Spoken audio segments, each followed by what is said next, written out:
for our well-being. We're going to go into that a lot in just a few minutes. Before we do that, let's get to know you a little bit. Please, Hannes, tell us about yourself. Nice. Thank you so much for having me, Tulio and Kim. Yeah, I'm Hannes Bent, the founder of Breathing.ai, and I got into the tech startup world after years of neuroscience research, art projects, very much technology, creative art fields. So now I'm here in the New York area, very exploring how we can improve human well-being through technology. And yeah, I grew up in Northern Europe, Norway, and Germany. I've been in the New York area now for about 10 years, but also moved around a lot, did research at the University of Oregon with researchers at Princeton, University of Miami. So a lot over the US the last 10 years. Cool. Before we go into understanding your company, I'm curious, which of those cities did you like the best so far? That's Not to put you Loaded on the question. spot. Loaded question. that's yeah. Well, a lot of Europeans like Miami, for example. I mean, that's a very European kind of a city. So I was just curious. That's like a big Oregon. You got the Northwest, New York, Northeast, and you have the South East. It Which is quite one? a smorgasbord. If you had to pick one, obviously you settled in New York. Is New York the favorite? Maybe. I feel like every time I was living somewhere else, I thought myself, why do people do that stressful life in New York? And whenever I came back to New York, it was a different city because I lived in Right. areas. So there's so many different ways of New York. Definitely the stress levels are different in Miami and Portland and Eugene. But there's always, I feel like every time I came back, it was a different New York for me. So That's what it's famous for. Never a dull moment, right? But I moved around a lot too as an adult, and then once you get down to Southern California, you just don't leave because it's paradise here. Anyway, let's continue with Yeah, I the haven't show left today. Mexico because the food is great. So Exactly. If you're a foodie, Sonora is the place to be. No questions asked. So, Hannes, let's talk about Breathing AI. Tell us what it's all about, how to give birth to this idea. What is it? What is it that you guys do?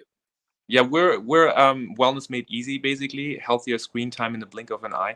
So integrating healthy habits. So we all struggle with a lot of screen time, and it's hard to sometimes find the time for wellness practices. So we just offer 20 seconds to 2 minute little break reminders. Could be like rolling our shoulders, taking a deep breath, blinking our eyes. The things we sometimes all forget on the screen. So just like very simple exercises, and then if people want to dive more into mindfulness or posture or so, they can do that. And we also offer color filters. So some people use grayscale, dark mode. So a color, personalized color can make a big difference on our eye strain. Also, as our studies have shown, on heart rate and breathing patterns. So a simple like color filter can really just reduce the heart rate and breathing patterns. So we have our first Chrome extension out right now in private beta, and hopefully launching it next month in public beta.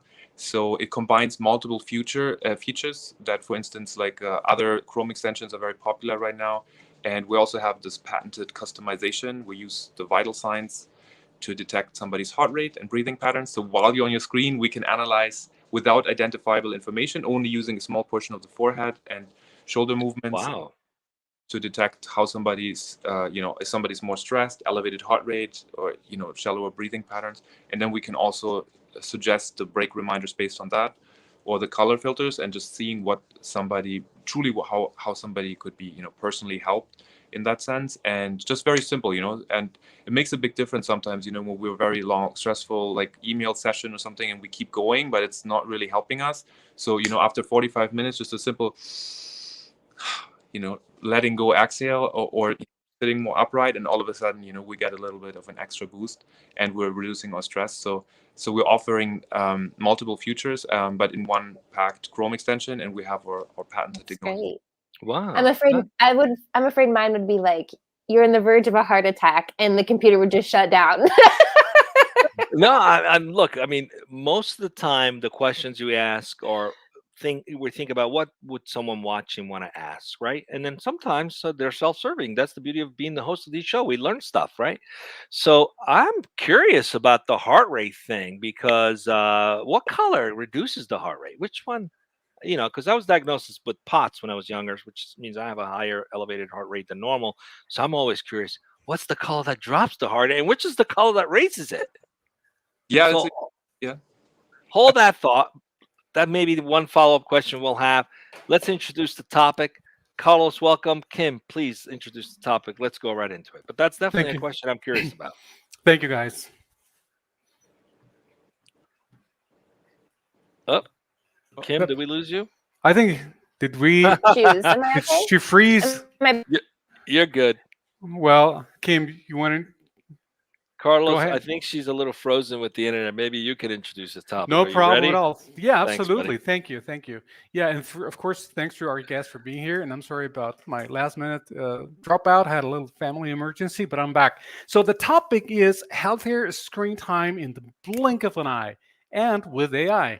So we're going to be discussing personalizing screens. I look forward to that, and tech to our well-being so that we, the users, feel and perform better. That's the topic as chosen by our guest. So let's start with that, Haynes. Um, First question that I have for you is why did you choose this particular topic and why did you feel it was relevant for this day and age? Although it might be self explanatory, but I want to hear it from you. Why did you choose this particular topic today? Thank you.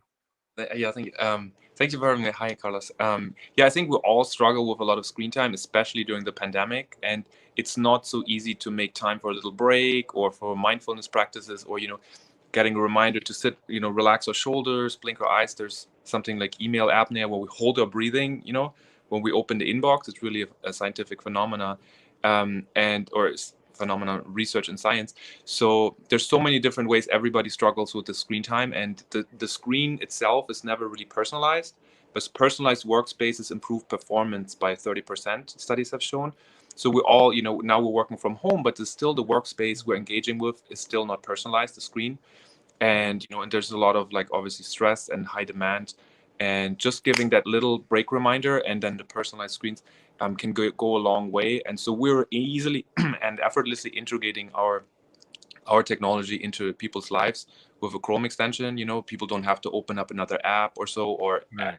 wearable. So it's just very making it very simple for users to feel better. Interesting. Interesting. Okay. am I I back? love that. Am I Yeah. here? Yeah, you're there. Okay. It's Yeah, great. we have you back, Kim. I love that you created an extension because, I love the idea of meeting people where they are, right? That's, I think, such an important thing from a usability perspective and from an adoptions point of view, because we all use different platforms and technology, and then you have to go download something and integrate it. It's too much work. So I love this idea that you're meeting people where they are. So how did this come about? Like, how did this idea of creating this come about? I know there's a need for it, but why did you guys think of this? Like, was this just because you've been in the wellness space your whole life? Like, what was that moment that's like, man, I need a way to check to see if my heart rate's too high, or if I'm stressing out, or the person on the other phone is stressing out? How did this come about?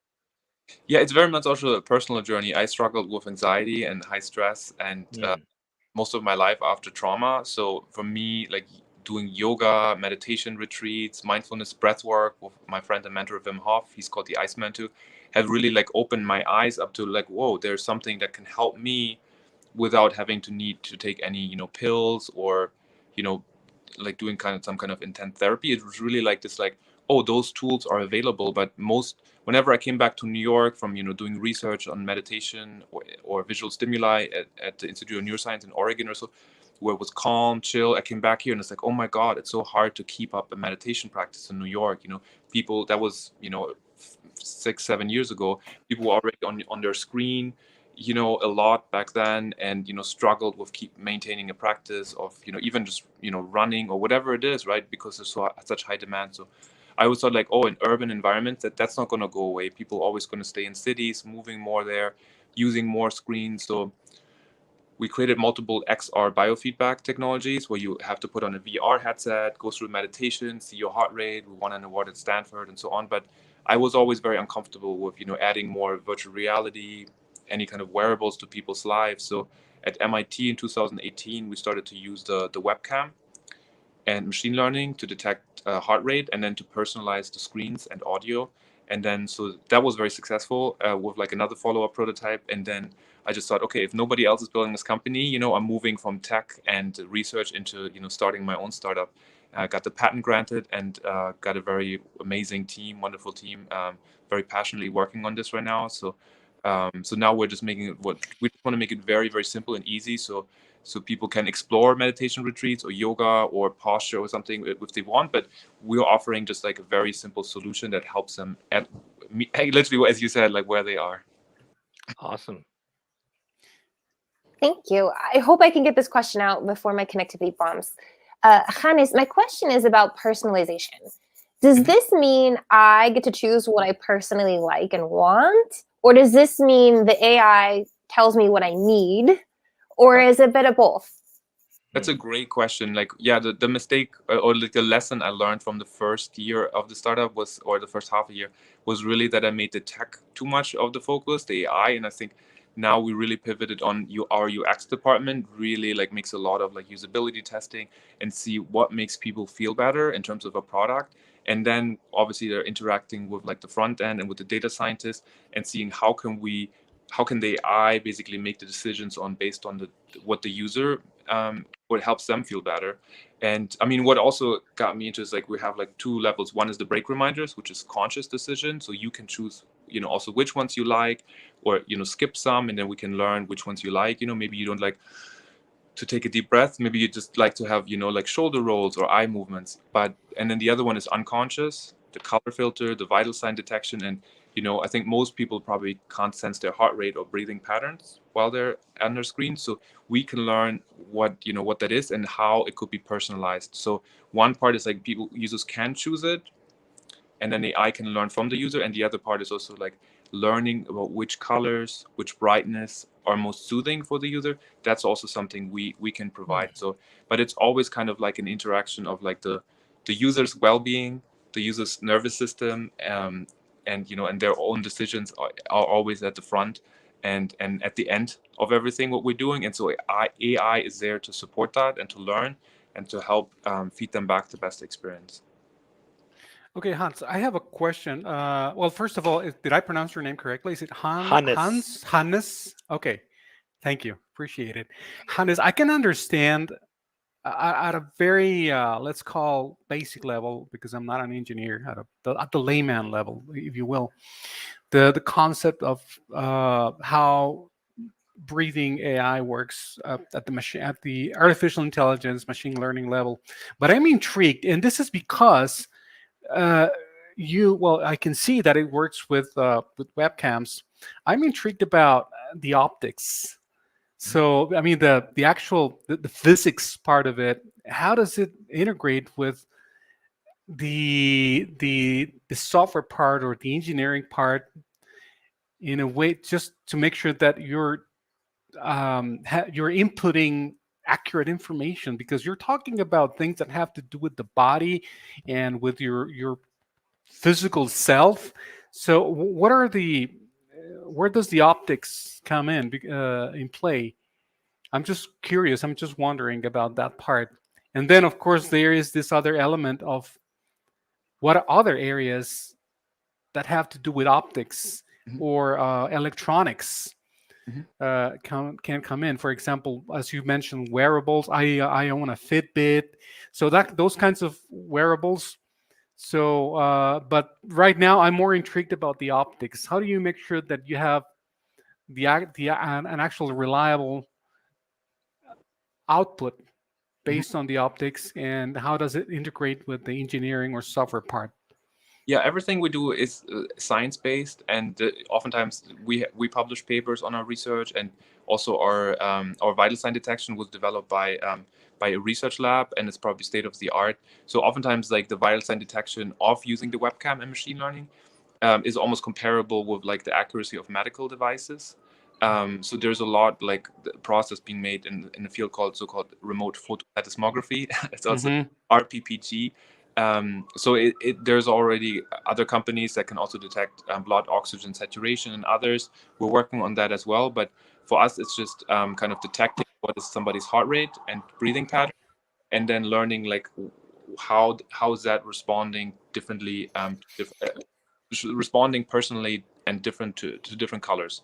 So we all probably have different preferences, and I think the fascinating, if you look at, for instance, if you have an iPhone, you text with somebody who has an iPhone too, it's always blue and gray. So it's like comfort, it's calming colors mostly. And then if you text with somebody who has a bright green color, Android, and oftentimes that creates actually an elevated heart rate for most people, bright green.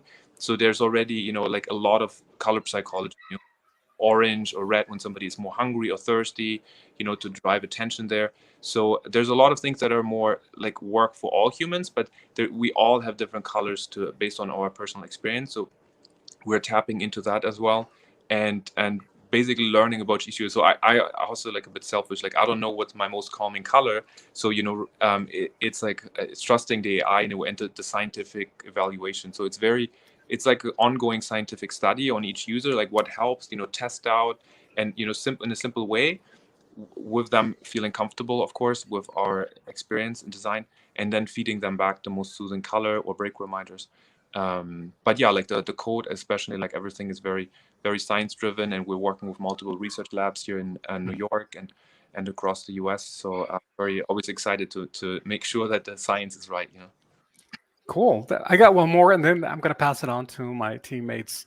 Regarding your users, the people who are actually installing the extension and all that, I'm just curious if you have received any kind of feedback on the way that it has benefited your user base, or if you're at an early stage, how are you going to go about obtaining user feedback to improve? Are you working on that already, or have you received any kind of feedback or comments, reviews from your users thus far? Yeah, that's a great question. Yeah, everything we came just to the conclusion to develop a Chrome extension after like in-depth interviews and surveys with hundreds of people, and then also prior to that, like the years of research using wearables, XR technologies to really meet people where they are. And Chrome extension, there's like a market share of over 80%, and it also ours integrates into Firefox soon and Safari. So so just easily integrating it in there based on like already what users have been saying, and then we've always been testing every feature, every functionality to see how people respond, that they feel comfortable with it, because it needs to be just like very quick for people to install it, to use it, especially if it's for wellness programs. In Mexico, there's already the NOM 35 regulation, so that when employees use it, that they feel that they can trust this, and it feels good for them. And so yeah, everything we're doing is based on the user experience, and they're on the Chrome store already. For the link for the beta, there's a lot of user feedback that people say, oh, I used like another color filter, but I couldn't choose the color. It was always orange, and for us, they can choose it, or it could be automatically detected. Other people use like other break reminder Chrome extensions, but it's very invasive. It takes over the whole screen, even during video calls. So we make that far more, nuanced, gentle, and for break reminders, we have over 100. So that is also very, very integrated based on the feedback, and offering different break reminders. Some people don't want to meditate; they just want to get a simple, relaxation exercise. So all of that is basically driven by user surveys and looking how we can like benefit just a simple screen user, as well as like the employee, the remote screen worker, or in the office who has screens. So yeah, that's like obviously like we haven't like. We don't have like a user base of millions, but maybe soon, and then it will be even a better experience, because we're almost integrating like user feedback overnight and pushing new updates through. So we're very passionate there about making it the best experience for all users. Thank you. Appreciate it. Okay, Kim, Tulio, back to you.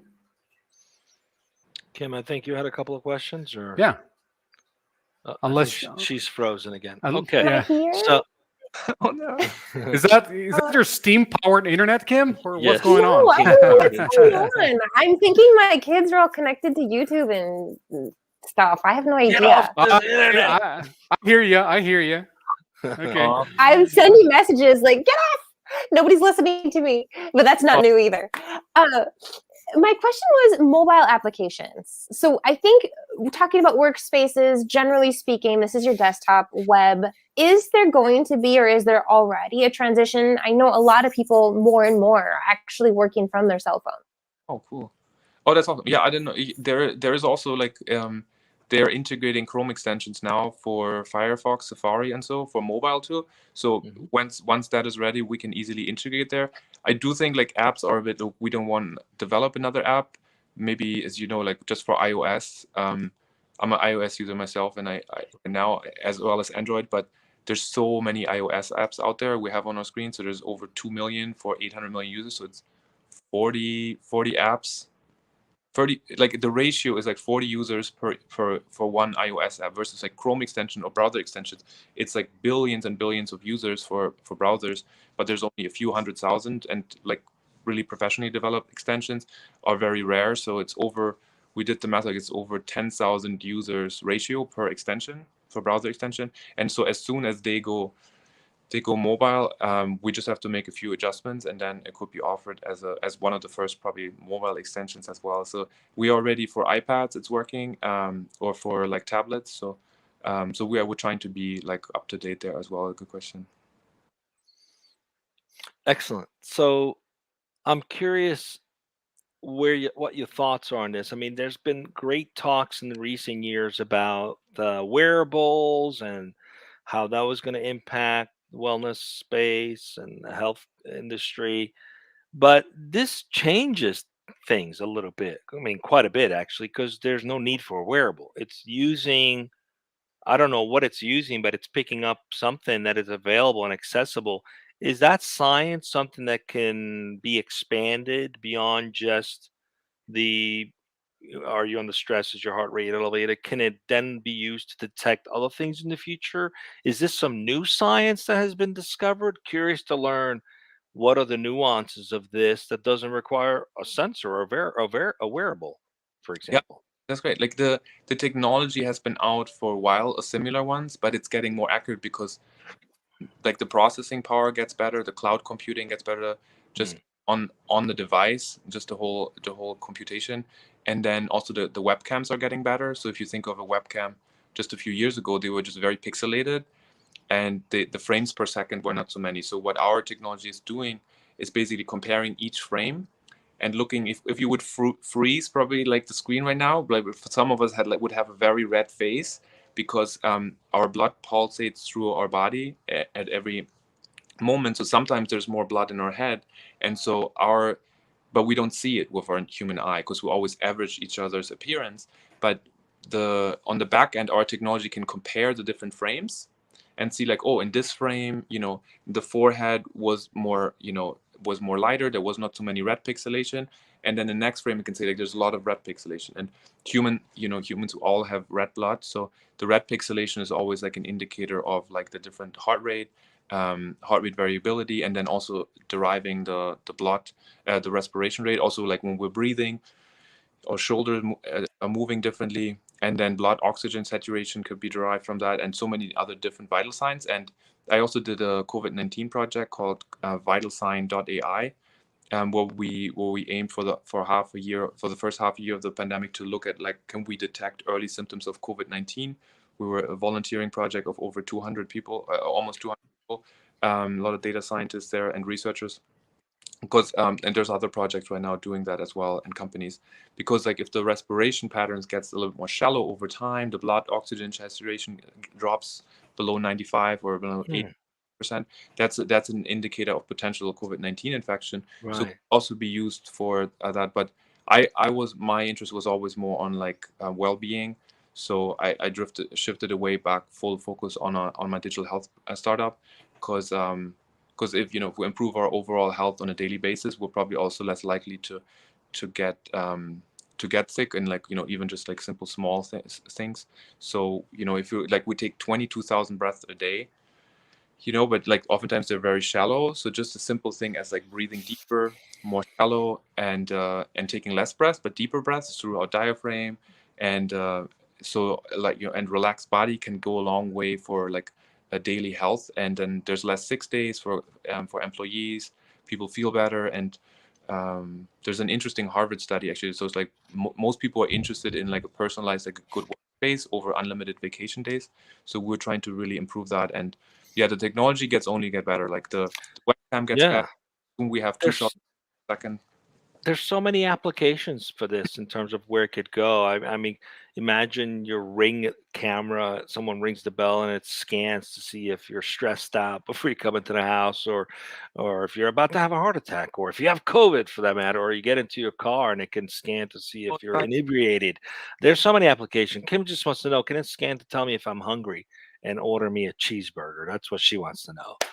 She put it in the chat window here. No, Oh, all kidding aside, we're coming up on time. So it's so we don't we would be remiss to ask this question, which is, what's it like working there? I mean, what kind of people are you looking to join you on this vision, on this quest that you guys are embarking in? yeah. What's a day in the life at your company? Yeah, we have those, like as you mentioned, like we actually our patent also covers audio and olfactory. So we want to be the company to go for like the, a trusted brand, the trusted brand to personalize your devices. So Chrome extensions are our first product, but we're also aiming to personalize all screen experiences. Audio is there. Like if you imagine, like we talked about, like talking with like certain voice assistants earlier. So what if that voice would be the most calming voice, the most soothing voice for your nervous system or for each user? So we all would talk with different voices for the voice assistant, but it's based on like, how our vital signs are responding to different tones, different volumes, different, gender sounds of the voice.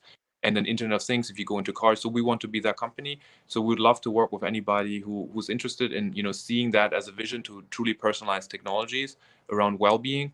And I think when people are more relaxed, they perform better as well. And, they interact with each other, better as well. And versus when we're stressed, we're always in this fight or flight mode, and we don't comprehend so many things actually. So, a lot of companies are focusing on employee wellness programs. We're also looking for there. There's, as I mentioned, in Mexico, we're looking to expand there. We have everything translated into Central American Spanish right now.